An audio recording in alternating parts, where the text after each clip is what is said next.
Nous sommes de retour sur Direct Marché. J'accueille Grégoire Linder, le cofondateur de Raizers. Bonjour. Bonjour Lucie, merci de m'accueillir ce matin. Alors Raizers, c'est une plateforme de crowdfunding. Présentez-nous donc cette plateforme. Alors Raizers, c'est une plateforme de crowd-investing. Crowd-investing. Donc, la différence rapidement entre le crowdfunding et le crowd-investing? Crowdfunding, c'est un terme un petit peu galvaudé. Il y a beaucoup d'aspects sur le crowdfunding, de segments. Le plus connu, c'était le charity crowdfunding. C'est des plateformes du type Kickstarter, KissKissBankBank. Je vais donner un projet. Donc très en amont d'une entreprise. Et donc le crowd-investing, on ne va pas donner à une personne physique, on va donner à une entreprise. D'ailleurs, on ne va pas donner, on va investir. Dans un projet plus mature? Voilà, dans une entreprise qui est créée. Donc le crowd-investing chez Raizers, il se fait de deux manières. La première, c'est de l'investissement au capital de la société. Donc on va chercher des particuliers qui chacun deviendront actionnaires de ces entreprises. Et le deuxième type d'offre de financement qu'on propose, c'est du prêt aux entreprises, du crowdlending. Donc Raizers, on a la spécificité d'être présent sur deux pays. On a une plateforme franco-suisse. Donc on fait partie des quelques plateformes accréditées en France auprès de l'AMF en tant que conseiller en investissement participatif. On est également autorisé et régulé en Suisse auprès de la FINMA, l'équivalent de l'AMF sur ce pays-là. Et on présente donc des sociétés dans ces deux pays à des investisseurs de tout horizon. D'accord. Pourquoi est-ce que vous avez choisi du coup de créer cette plateforme à la fois en Suisse et en France? Alors, quel est l'intérêt? Voilà, ce qui est important pour une plateforme de crowdfunding, c'est d'être dans un écosystème où il y a à la fois des entrepreneurs, un vivier d'entrepreneurs, de la recherche, des incubateurs, des accélérateurs, ce qui est le cas de la France et ce qui est également le cas de la Suisse. Tout autour du lac Léman, il y a la recherche, il y a vraiment une émulsion autour de la recherche, des développements, de brevets qui se créent. Et donc, qu'on n'a pas en France. Également en France, peut-être plus sur des secteurs de la technologie, des biotech. Donc ça crée tout un tas de pépites. Donc c'est le premier élément, c'est avoir le vivier. Et deuxième élément clé, c'est d'avoir des particuliers qui ont de l'épargne et qui ont envie soit diversifier, soit qui ont en tout cas une volonté de soutenir ces entreprises. C'est un petit peu le cas en France. Il y a des mesures fiscales incitatives supplémentaires en France. En Suisse, il y a des épargnants avec des poches bien remplies. D'accord.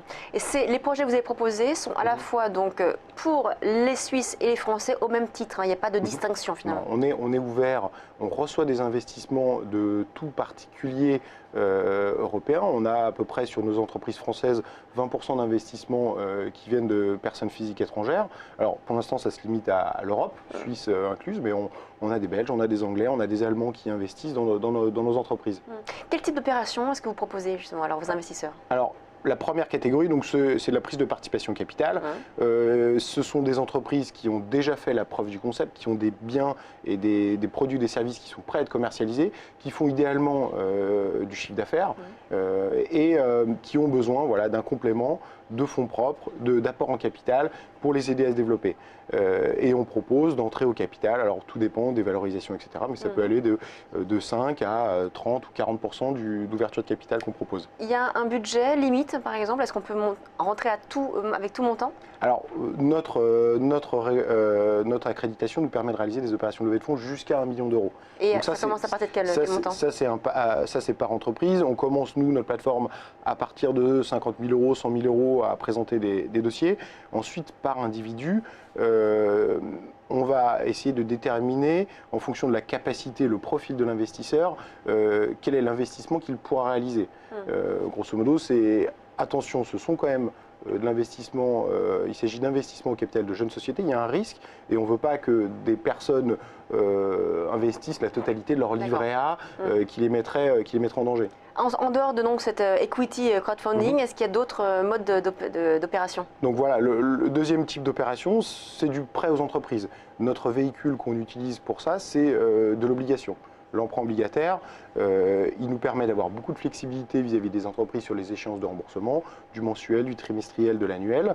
Il nous permet également sur certaines opérations de réaliser du in fine. Donc on va rembourser seulement les intérêts pendant la période et le capital au terme de la maturité.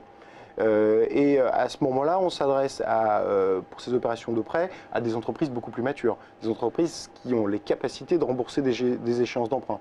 Et donc là, c'est un petit peu aussi la nouvelle. On lance d'ici quelques jours une activité de promotion immobilière.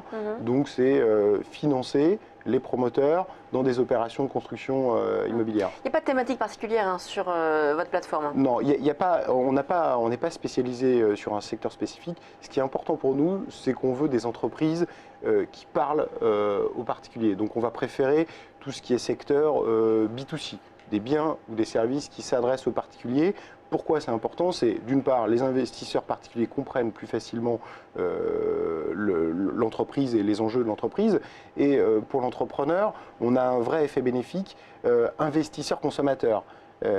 Avoir une multitude d'investisseurs à son capital, ça peut être contraignant. En revanche, quand il s'agit d'une multitude d'investisseurs clients et qui vont également prêcher la bonne parole, qui peuvent être ambassadeurs de l'entreprise, là c'est un vrai effet positif pour l'entreprise. On a une statistique qui vient des États-Unis, bon, qui a un petit peu plus d'ancienneté. Les entreprises qui sont sur des secteurs B2C, qui ont réalisé des opérations de crowd investing, réalisent dans le trimestre qui suit l'opération une multiplication par 3 des ventes. Oui, c'est normal aussi parce qu'ils ont plus de moyens Ils pour développer leur projet. Plus de moyens, ils ont bénéficié d'une campagne de communication liée à la campagne de crowdfunding et ils ont récupéré tout un nombre d'investisseurs ambassadeurs. Il y a une forte émergence en tout cas de nouveaux acteurs, de plateformes hein, de crowdfunding ou crowd investing. Comment est-ce que vous analysez vous, cette émergence de tous ces nouveaux acteurs dont vous faites partie et surtout comment est-ce que vous allez vous différencier des autres plateformes? Alors effectivement, il y a déjà quelques acteurs en France. C'est néanmoins un marché récent. On est arrivé, nous, parmi les premières plateformes accréditées en tant que CIP, Conseil d'investissement participatif. Aujourd'hui, on est, je crois, quasiment une quinzaine, ou voire même une vingtaine de plateformes en France. Ça ne nous empêche pas, depuis janvier, d'avoir reçu 600 demandes de financement. Donc il y a vraie demande d'entrepreneurs, de dirigeants d'entreprise sur un besoin de financement sur cette tranche qui va de 100 000 à 1 million d'euros. Comment est-ce que vous expliquez justement cet engouement de ces entrepreneurs pour le crowdfunding? Ils pourraient très bien aller voir leur banque et avoir des prêts. Alors non, ce n'est pas le cas. C'est-à-dire que dès qu'il s'agit de projets d'entreprise sur des secteurs de l'innovation, il y a très peu de financement bancaire. Il n'y a pas de financement bancaire. Les banques prêtent à des entreprises beaucoup plus matures. Donc les banques n'interviennent pas. Les capital risques... Même pour du crowd investing où là vous dites on est quand même sur des projets plus matures? Non, non, non. Alors pour la partie prêt, oui, il peut y avoir éventuellement du prêt, du cofinancement en prêt. Voilà, un apport en prêt de la plateforme, via la plateforme, et un prêt bancaire en plus. Pour la partie crowdlending, pour la partie equity, les banques ne vont pas financer. Les capital risques interviennent, mais au-delà généralement d'1 million d'euros. Donc toujours cette tranche, ce qu'on appelle nous l'equity gap, le 100 000, 1 million, où à part quelques réseaux de business angels, malheureusement pas assez nombreux en France, il y a un gros besoin d'entreprises en France. Alors bon, il y a quelques acteurs en France. En Suisse, on est les premiers. Il y a beaucoup de sociétés qui demandent des financements justement en Suisse? Oui, bah, on s'est lancé assez récemment, on a reçu énormément de demandes. Quels sont les dossiers justement que vous avez aujourd'hui à proposer? Aujourd'hui, on présente 4 dossiers sur la plateforme, deux entreprises françaises et 2 entreprises suisses. Donc pour la partie suisse, la première, c'est une belle histoire, c'est Tsapek. C'est une marque, c'est la relance, le renouveau d'une marque de haute horlogerie.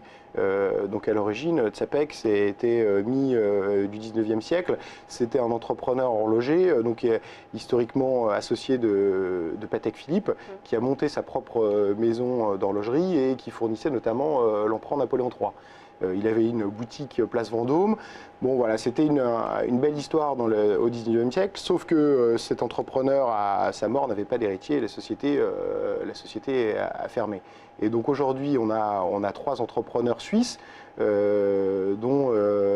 par Xavier de Roquemorel, qui ont repris cette marque et qui ont relancé la marque Tsapek, mettant au goût du jour les montres en s'inspirant des modèles d'autrefois, avec les meilleurs sous-traitants suisses, en produisant des montres absolument splendides. Donc ça commence à partir de 10 000 francs, bon, 10 000, grosso modo 10 000 euros. Donc là, ce sont des dossiers qui sont aujourd'hui, sur lesquels on peut participer, et ils vont il y a une durée, il y a une clôture à un moment donné? Voilà, donc là on est en opération sur Tsapek jusqu'à mi-janvier. L'objectif, c'est d'aller chercher 1 million de francs. Et l'idée, c'est de financer la communication, le lancement, le renouveau de cette marque, de financer également le développement d'autres modèles de montres. Ça prend du temps, ça nécessite beaucoup de techniques. Et donc on les accompagne sur cette opération. Donc ça c'est pour la partie suisse. On a également sur la partie suisse une autre société.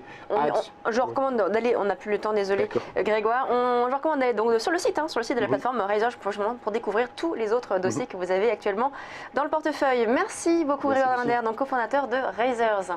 On marque une très courte pause, on se retrouve tout de suite sur Direct Marché.